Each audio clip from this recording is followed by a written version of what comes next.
Hello friend, आपके अगर mobile में एंड्रॉयड मोबाइल में अगर बैटरी ठीक है, लाइन सप्लाई नहीं जा रहा है, सबसे पहले क्या कीजिए, मोबाइल मोबाइल का ये कनेक्शन आगे से निकाल लीजिए। पॉइंट प्लस माइनस रहता है, अच्छा से निकालिए, शॉर्ट करेगा तो आग लग सकता है।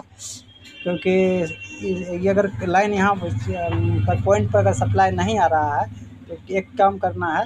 यहाँ पर एक फ्यूज़ रहता है, देखिए ये फ्यूज़ है, ये फ्यूज़, इसको आप जम्फर मार के डायरेक्ट कर सकते हैं।